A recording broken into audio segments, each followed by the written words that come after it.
Nancy Cordes is in Washington. Nancy, you mentioned earlier that Trump is leading the latest national poll by a pretty big margin. Somehow it doesn't seem to matter what he does, even though he keeps repeating these controversial comments. They don't seem to hurt him. I'm wondering if it's actually helping him. Apparently it is, because he's up again in this latest Quinnipiac poll from last month by 3 points. Even those who said last week, well, now, he's insulting a disabled reporter. He said questionable things about Muslim Americans and Black Americans. Surely this will hurt him.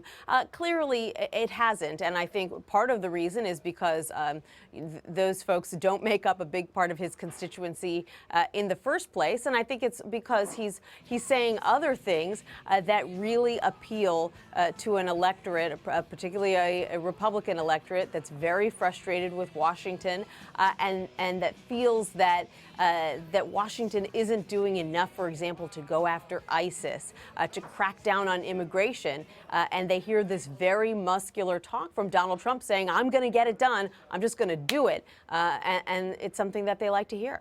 I think what's interesting, if you go back to the very beginning when he announced that he was running for president, he even toyed at the very beginning saying, if I don't work out with the Republican Party, right, I'll run as an independent. What are you hearing from top Republicans now as to how they feel about Trump becoming the possible nominee?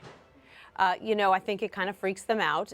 They're in a vice because they don't want to say that publicly because they have this sort of uneasy pact with Trump that they won't lash out at him so that he won't bolt and, as you pointed out, become a third-party candidate at some point. And so privately, they say that it's going to really hurt people who are further down on the ticket. For example, Republican senators in swing states who say that they'll really have to change the way that they run for re-election if Trump is the nominee, because a lot of their voters don't necessarily line up with Trump voters. And so it does create some complications. But publicly, what party officials are saying is that it's great for the party that Donald Trump is energizing people who weren't interested in politics before. The question is, at the end of the day, are those the kind of people who come out and vote? Yeah, whether you like him or dislike him, you really can't deny the numbers every time another poll comes out.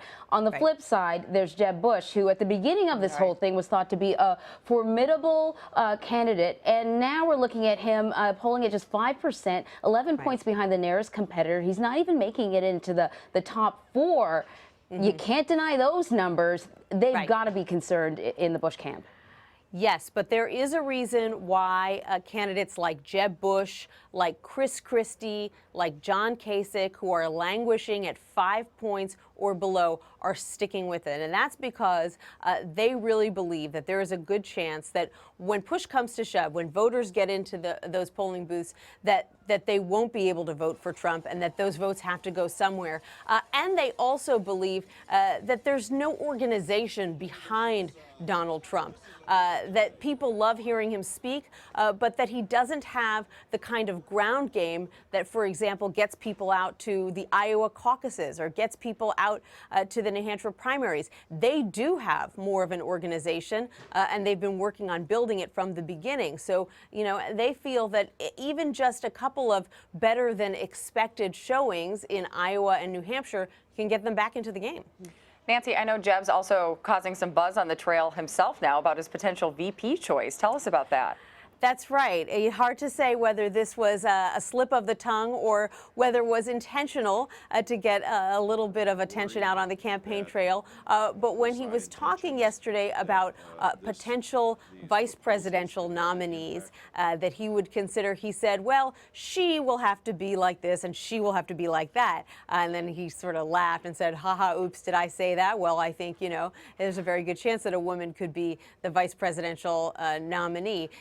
So clearly he's trying to, send the message to women voters, to Democratic voters, that if he is the Republican nominee, Hillary Clinton won't be the only person on either side who's a woman, that he may choose a woman himself. And there are several Republican women whose names have been bandied about for some time when people are discussing potential VP picks. Well, whether it's a strategy or a slip of the tongue, it's interesting. Yeah, it has us talking, right? Exactly. Nancy Cordes in Washington, thank you so much. You're welcome.